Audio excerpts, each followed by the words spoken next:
Bonjour à tous. Voilà, aujourd'hui, je vais essayer de vous présenter ce que fut la TSF au siècle dernier sur le site de Croix-d'Ens, la station radio télégraphique, téléphonique de Lafayette. Euh, Tout d'abord, je vais vous lire rapidement un rappel historique. Super boutique construit par l'US Navy et vendu au gouvernement français en 1917. Le poste de TSF Lafayette, érigé à Croix-d'Ens, fut la station radio-télégraphique la plus puissante au monde.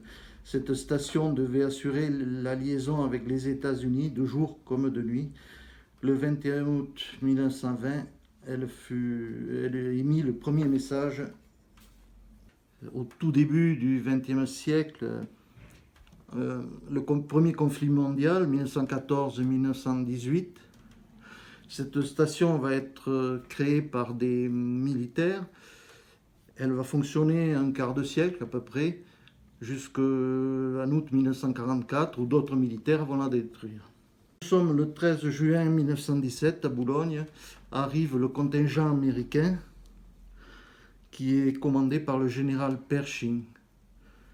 Ce contingent va entrer en guerre à nos côtés contre l'ennemi. Il va très vite se plaindre des communications qui ne sont pas fiables ou possibles par moment pour communiquer avec son pays qui est les États-Unis. Cette commission Tardieu va se rendre aux États-Unis en septembre 1917 pour passer commande de la future station ainsi que de l'armement, car sur le front il nous manque, on commence à manquer un peu de matériel malheureusement. Donc le terrain de Croix-d'Ens va être acheté fin 1917. Alors, ce terrain présente des avantages.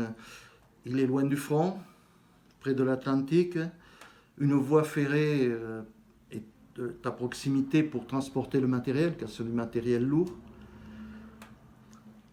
Et puis, c'est l'ancien aérodrome. Il y a 720 hectares de disponibles. L'État va racheter 485 ou 86 hectares de ce terrain pour y construire la future station. Elle va arriver à Pauillac en début 1918.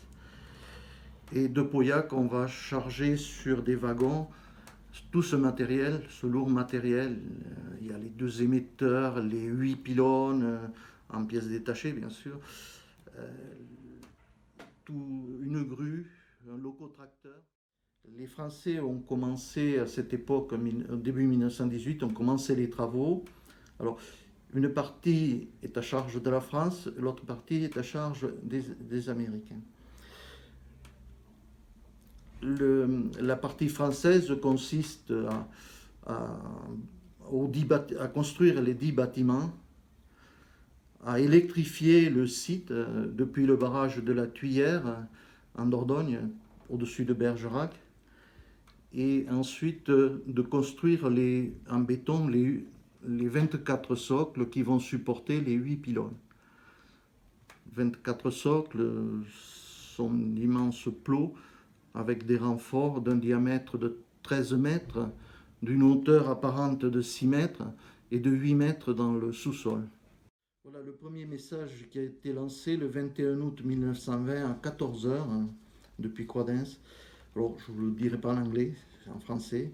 Département de la Marine, Washington, ceci est le premier message sans fil qui sera entendu dans le monde entier et marquera une étape sur la route du progrès scientifique, station radio Lafayette.